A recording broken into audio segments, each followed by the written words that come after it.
Hello students, welcome to our YouTube channel. आज के इस लेक्चर में we are going to solve examples on integration by substitution and also see some corollaries on this topic. Previous lecture में हमने method of integration start किया है, जिसमें तीन तरीके की मेथड्स हैं: integration by substitution, integration by parts and integration by partial fraction, जिसमें हम अभी इंटीग्रेशन बाय सब्स्टिट्यूशन देख रहे हैं। तो सबसे पहले एग्जाम्पल को वापस सॉल्व करने से पहले, क्योंकि हमने प्रीवियस लेक्चर में कुछ एग्जाम्पल सॉल्व किए हैं, एग्जाम्पल को सॉल्व करने के पहले हम कुछ ऐसी कोरोलरीज ध्यान में रखने वाले जिससे कि हेल्प आप एग्जाम्पल में डायरेक्ट यूज़ कर सकते हो। ठीक है, मतलब कुछ ऐसे एग्जाम्पल्स आ जाते हैं जिसमें कोरोलरी से आप आसानी से सॉल्व कर सकते हो विदाउट यूजिंग सब्स्टिट्यूशन। ठीक है, तो जो सबसे पहली कोरोलरी है, कोरोलरी नंबर 1, वो ये कहती है कि अगर सपोज आपके पास एक फंक्शन, उसका इंटीग्रेशन है और उसके फंक्शन के इंटीग्रेशन का answer suppose g of x plus c है, देन अगर आपको कोई फंक्शन इस तरीके से मिल जाए, यहाँ पर x है तो f of A x plus b इस तरीके से मिल जाए, तो इसका answer integration of f of A x plus b d x का आंसर हमेशा रहेगा 1/a g of A x plus b plus c. अब इसे प्रूफ कैसे किया जाएगा? काफ़ी सिंपल प्रूफ है, जो हमने सब्स्टिट्यूशन मेथड का यूटिलाइजेशन किया ना, उसी से प्रूफ करेंगे। तो देखिए, सपोज हम प्रूफ देख लेते हैं इसका। आपको इसका इंटीग्रेशन का आंसर ये चाहिए, क्लियर? तो आप सपोज बोल दीजिए ये आई है, I is equal to integration of f of A x plus b into d x. Substitution method में होता क्या था कि हमारे को फंक्शन के अंदर एक ऐसा फंक्शन रहता था जिसका डेरिवेटिव उसके मल्टीप्लीकेशन में प्रेजेंट रहता है। तो अगर आप अंदर का टर्म देखें ए एक्स प्लस बी और ऐसा सोचे कि derivative of A x plus B होता क्या है, तो आपको क्लियरली पता है derivative of A x plus B हो जाएगा ए, क्योंकि derivative of X is 1, so A into 1 is A, plus derivative of B, B here is a constant, तो डेरिवेटिव ऑफ कांस्टेंट क्या हो जाएगा? 0। तो आंसर इज ए। अब बात करते हैं कि इस ए एक्स प्लस बी को हम हटा देते, इसका मतलब सब्सटीट्यूट कर देते किसी एक वैल्यू से, किसी एक न्यू वेरिएबल से। और जो वेरिएबल से हम सब्सटीट्यूट करेंगे ना, तो यहाँ पर एक चीज़ ध्यान रखना है कि जो x वाला टर्म है वो पूरा का पूरा उस वेरिएबल में कन्वर्ट हो जाना चाहिए। तो जैसे put A x plus B is equal to T, suppose आपने इसे t से पुट कर दिया है।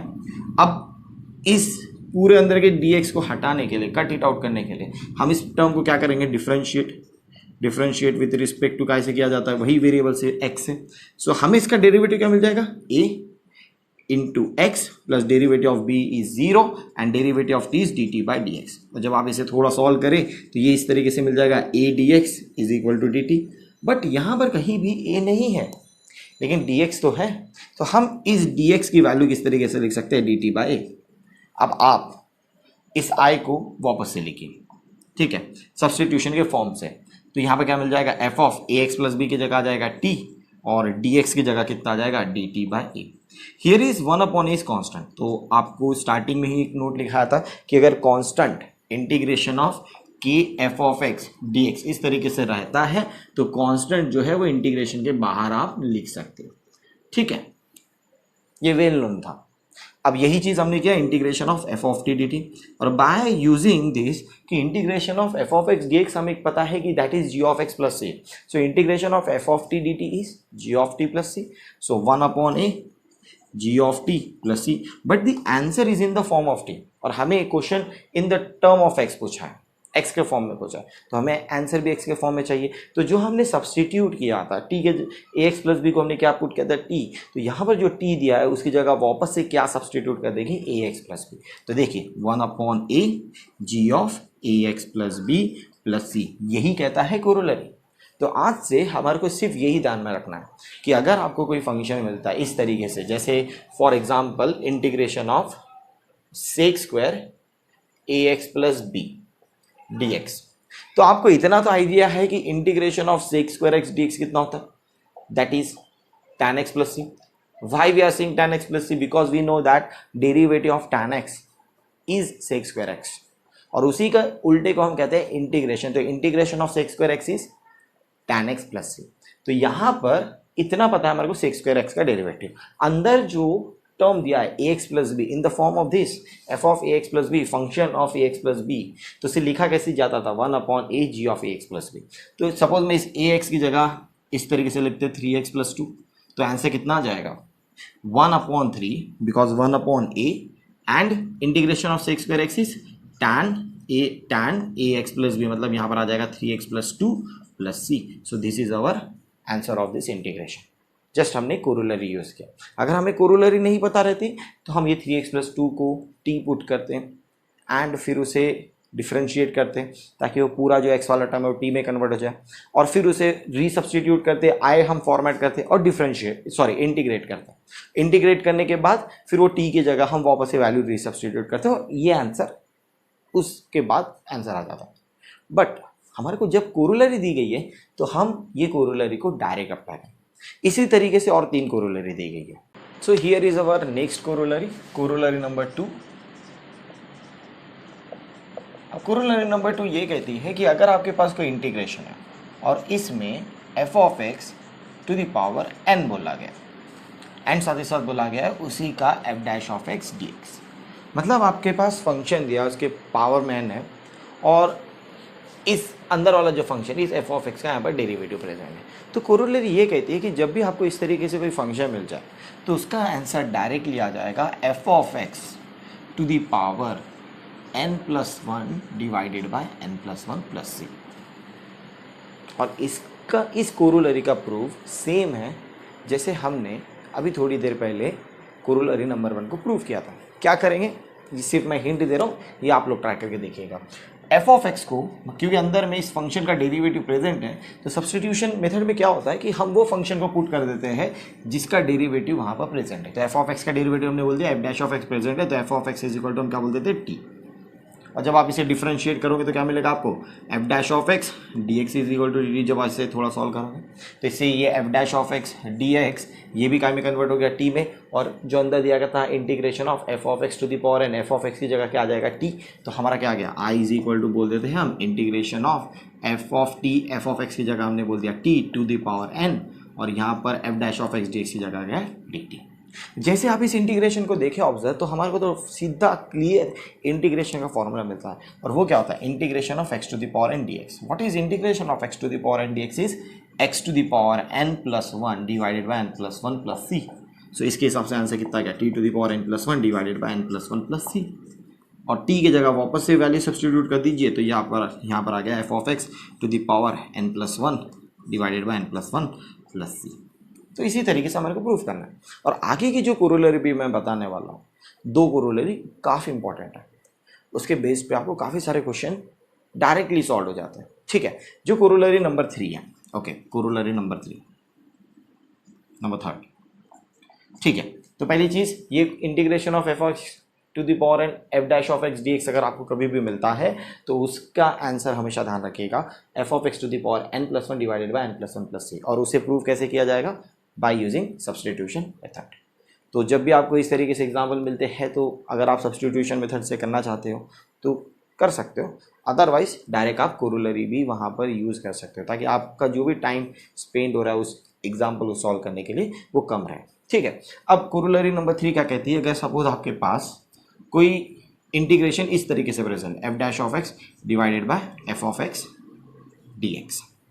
जब भी कभी भी इंटीग्रेशन अगर आपके पास f dash x divided by f of x dx present रहता है तो उसका आंसर हमेशा ध्यान रखिएगा कि वो होता है log mod of f of x plus c। अब बात करते हैं कि क्या इसका आंसर यही आएगा, कैसे हम इसे प्रूफ करेंगे। तो देखिए सिंपल सा प्रूफ है, जैसे अभी हमने इसे प्रूफ किया ना सेम तरीके से इसे प्रूफ करें। करना कुछ नहीं है, आपको ये देखना है कि क्या इस इंटीग्रेशन के अंदर ऐसा फंक्शन प्रेजेंट है जिसका मल्टीप्लिकेशन डिवीजन न्यूमरेटर, ठीक है, यहाँ पर डेरिवेटिव प्रेजेंट है क्या। तो आप इस इंटीग्रेशन को अच्छे से ऑब्जर्व करिए, नीचे क्या गिवन है हमारे को function that is f of x and उसी के ऊपर उसका प्रेजेंट क्या है डेरिवेटिव।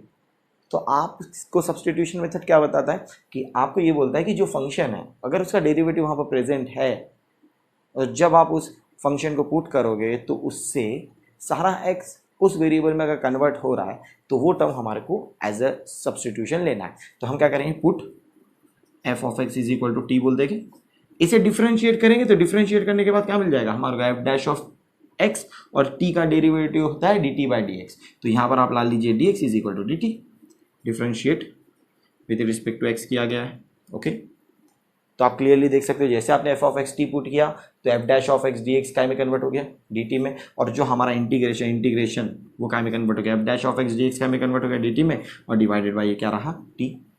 अब आप अगर इसे अच्छे से क्लियरली ऑब्जर्व करें तो इंटीग्रेशन 1/t dt है ये, और आप क्लियरली जानते हैं कि derivative of log x is 1/x।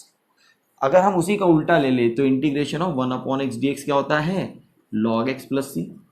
तो देखिए हमारा आंसर आ गया, तो आंसर क्या आ गया log of t plus C.